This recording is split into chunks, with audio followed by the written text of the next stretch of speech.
I'm finally getting around to the front left lower control arm to put some new bushings in it because they're old, dry rotted, and just sagging. All the things you don't want out of a bushing. Now I already did all of this on the front right side months ago, but I just really been slacking on getting the front left side done, so it's about time. You can see I'm putting my jack stands here in front, but I really didn't feel too safe about this, so I ended up moving them to the rockers later on. And I want you guys to listen to this.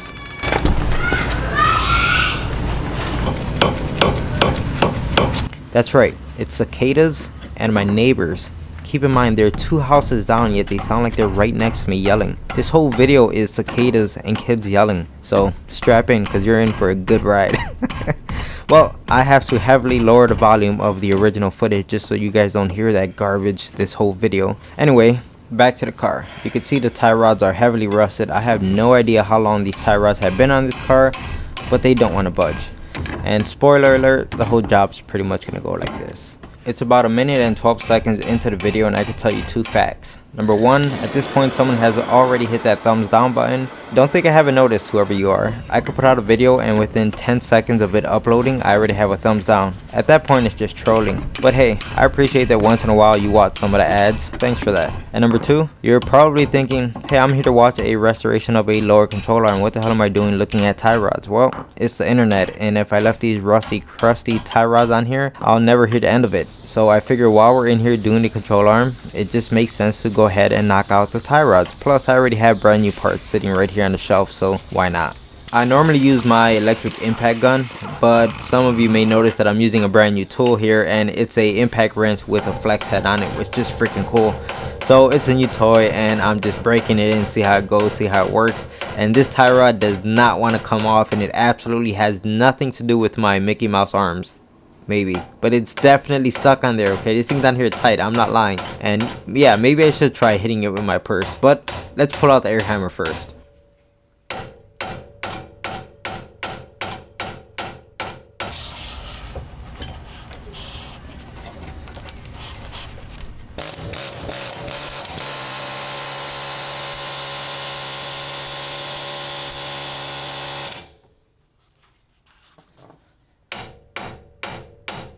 And that's the way the cookie crumbles. Now let's move our attention over to the stabilizer link because the tie rods just aren't cooperating. So like any logical person, hopefully if we don't think about it, the problem will go away all by itself. I mean, it's 2021, anything is possible, right? Those tie rods probably identify themselves as a middle-aged ball joint on a BMW.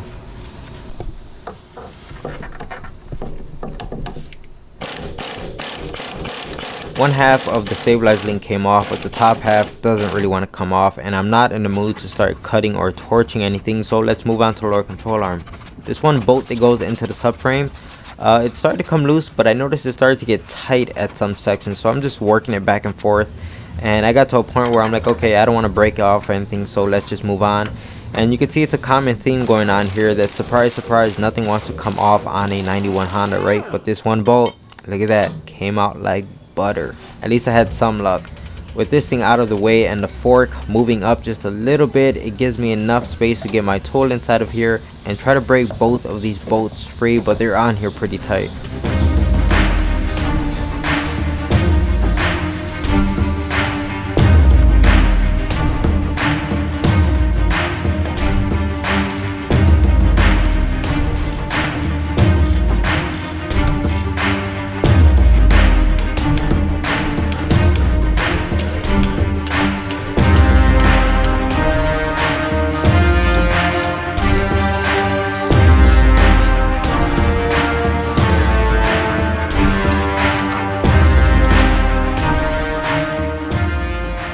And now I could move on to the nut for the lower ball joint. Thankfully this came off without any issues at all. You can see it just zipped right off, so really happy about that.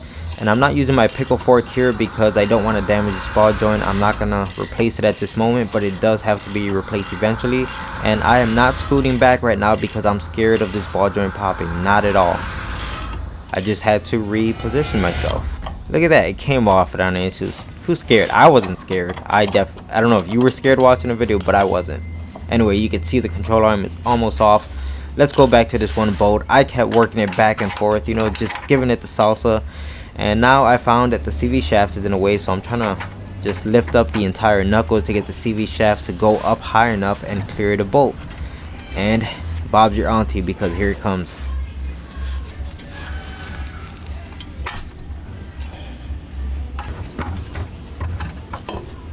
Now that we got the control arm off of the car, it's time to get the old bushings pressed out of the control arm. So as you can see, I have a simple set here. You could get this on eBay or Amazon, and it's actually made for pressing out bushings. And it definitely can work. All of these methods that I'm about to show you can work.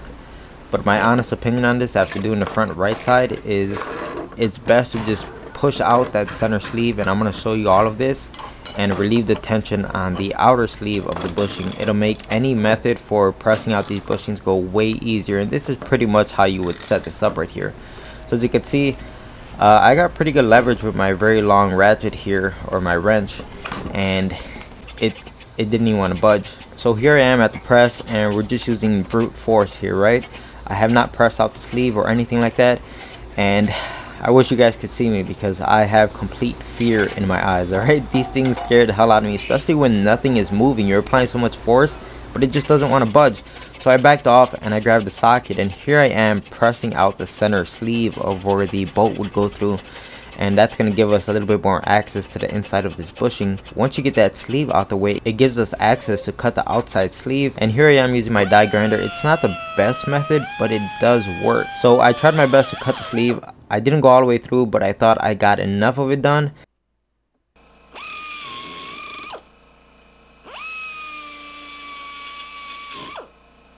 And as you can see, that bushing is not moving. So what we did is, by cutting that outer sleeve, it relieves a lot of the tension.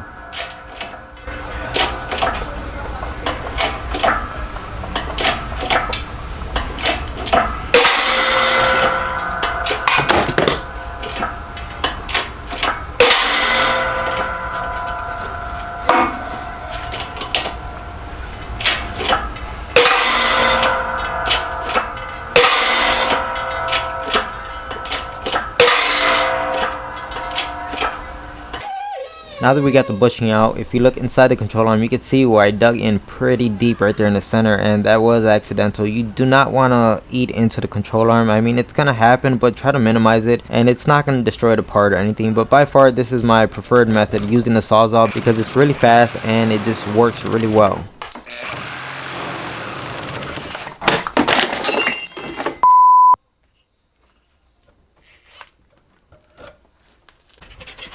Now that we cut the small bushing with the Sawzall, we went all the way through it. Look how easy it is to press this thing out. I'm just using my hand and it's coming out like butter. So but if we look inside here, you can see right where I kissed it with the Sawzall. Not the biggest thing, but ideally there is not a lot of metal around the edges, so I think if you aim your Sawzall towards like the thicker part of the metal, you'd be better off. I don't know why I didn't think about that.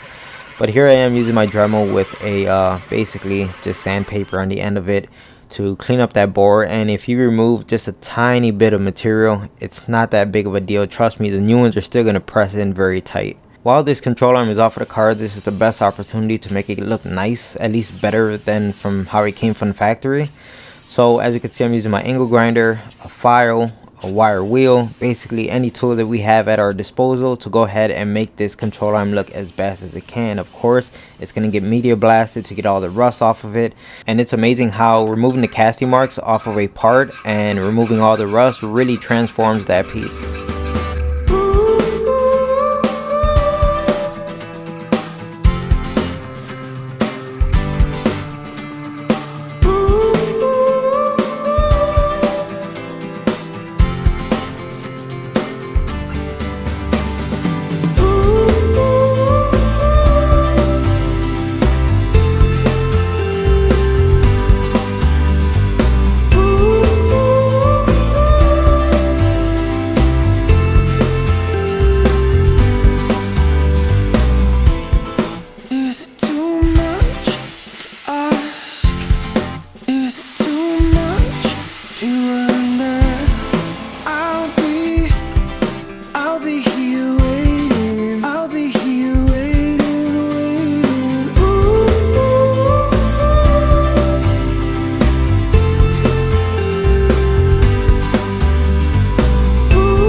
that you're ready to go. Tell me that you're ready to go. I'll be here waiting. I'll be here waiting, waiting.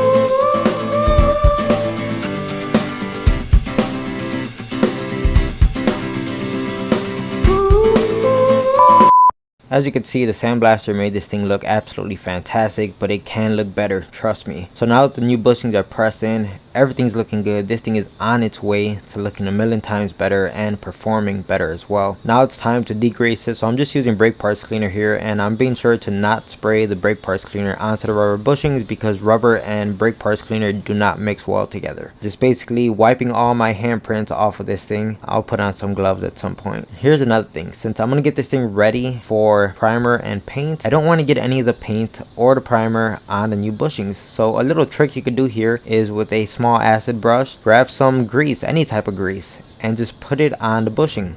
Basically anywhere that there's grease, the paint is not going to stick. So even after the paint is done curing, you could just go ahead and wipe off the paint of wherever the grease is at, and that paint should come right off. So as you can see, I'm just using a rattle can here to apply my first coat of primer, and I actually did this, I can't remember, 2 or 3 times, and I let it cure for a full 24 hours. The next day, here's the color I'm going to be applying. You could apply any color that you want. I just happen to have this, and I like this silver metallic look, so it's what I'm using. And again, pretty much the same exact thing here. I gave this about 2 or 3 coats of paint, waiting about 10 to 15 minutes between each coat, and even this sat for a full 24 hours after I was done painting it. Yeah, I know it's time consuming, but you want to let these things completely cure before you move on to the next step. And since I have plenty of time while I'm waiting for paint to dry, quite literally, it's time to remove these stabilizer links and these tie rods.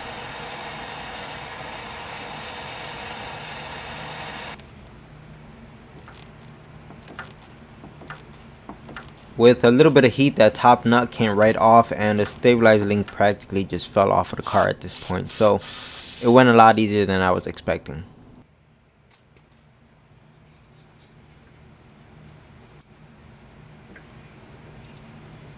With the stabilizer link off of the car, now we could focus on the tie rods. And honestly, I kept trying off camera to take it off the standard way, you know, removing the outer tie rod, remove the nut, and, you know, just take it off how you normally would. And I kept trying, and it just wasn't happening. There's just too much corrosion here, so I figured, you know what, we got new parts. Why am I messing around with this? Let's just go ahead and chop it off, stop wasting time.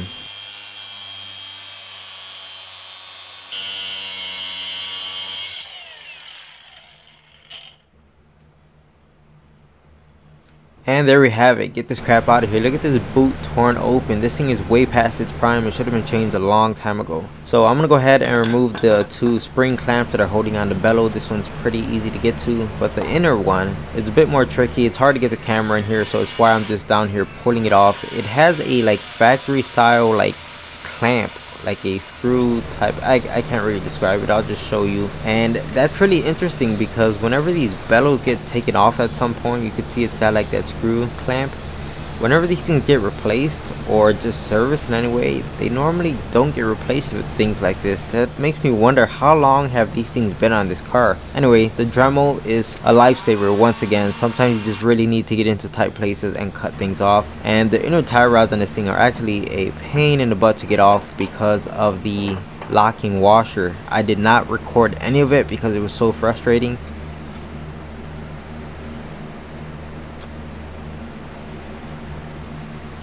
So here goes that locking washer that you have to try to bend the tabs back just to be able to get a wrench on the inner tie rod. And honestly guys, I'm not even going to use it. I'm not. I'm just going to put on this large washer that was on the car, and I'm going to use some blue thread locker on the new tie rod.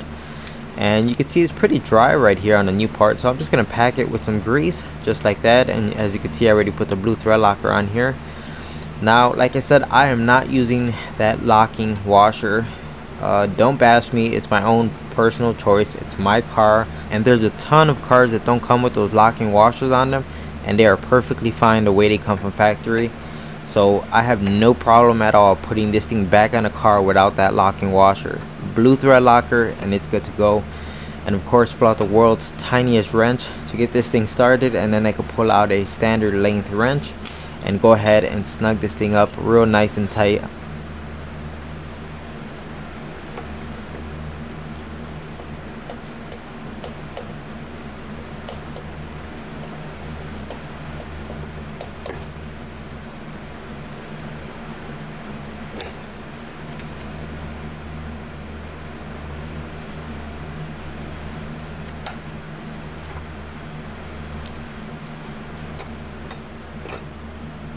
So besides the two new tie rods, I also got a brand new bellow for it. But the first thing that caught my eye is the opening that goes over the rack and pinion. The diameter of it just looked a little bit too small, and sure enough, I tried to fit it on and it wasn't going to go. No matter how much I tried, it wasn't going on, so I had to pull it off of the car. At this point, I got it next to the old one, and you can see the diameter looks roughly the same, and it's because I had to stretch it out. You can see this cup that came out of my kit here, how it fit the original bellow. And now I got it to fit over the new one, so it's gonna fit now. But let me go ahead and show you what I did.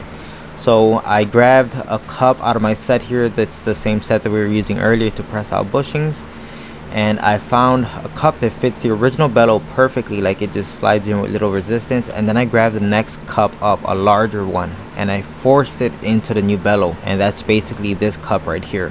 So it's a little tricky, but eventually you can get it on because it's soft, malleable rubber, right? So you could force it on. At that point, heat up the rubber. Now, ideally, you want to use a heat gun. All I have is my MAP gas, so yeah, I may have set the rubber on fire a few times, but I did what I had to do. Like I said, use a heat gun. It's just a better option.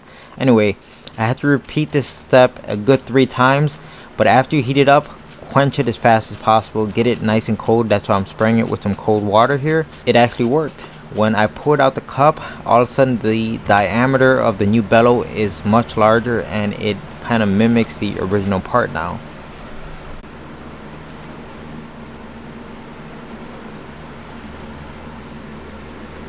So if we grab this one cup right here that fits the original bellow, you can see how nicely that slides in. And now when we grab that same exact cup, you can see now it slides onto the new bellow just like that, real easy. So I was successful at being able to stretch out that bellow with a little bit of heat, and here it goes installed, and everyone's happy, right? It fit perfectly after stretching it out. And this is not the first time I've come across bellows that just have too small of a diameter, so it's a neat trick if you ever come across a problem like this. But here goes our new outer tie rod, looking so pretty. So let's go ahead and pop this on, and that's it for the tie rods. It's been a full day since we painted the lower control arm, so now it's time to add clear coat.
After all that work, here's the lower control arm, and it turned out way better than I was expecting. So now it's time to put in some elbow grease and remove the paint off of the bushings. Not too bad, just spend a little bit of time here and they come out halfway decent.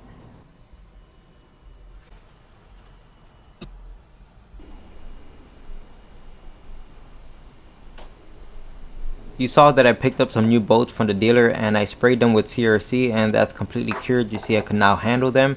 But let's go a step further and put some grease on them just to protect them a little bit more from corrosion before they go into their final resting place. You could never have too much corrosion protection.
With all the new parts on the car, it's time to start torquing things down. The only things I could torque down right now are the outer tie rod and the lower ball joint. Everything else has to get torqued down while the suspension is loaded, so I'm going to just drive my car up on ramps and I'll do that later on.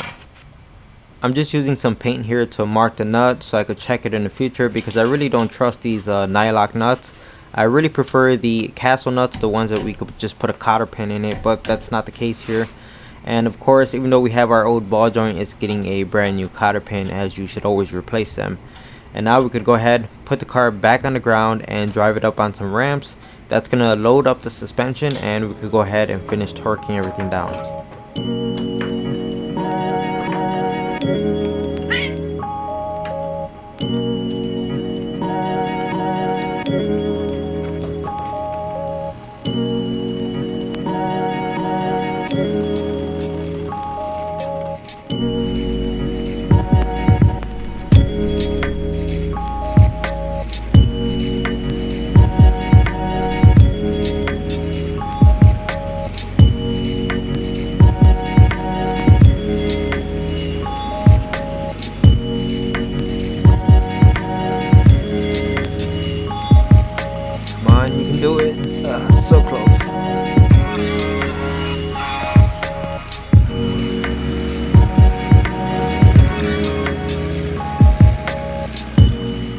And now that amateur hour is done, let's go ahead, get the torque specs out of the book and get her done.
So that's just about it for this video. I appreciate you guys watching. I feel like I have a weight lifted off of my shoulders because, like I said, the front right side has been done for a few months. So I'm so glad to finally get this video out and get the front left side all buttoned up. If you want to keep up to date on the CRX, you already know what to do.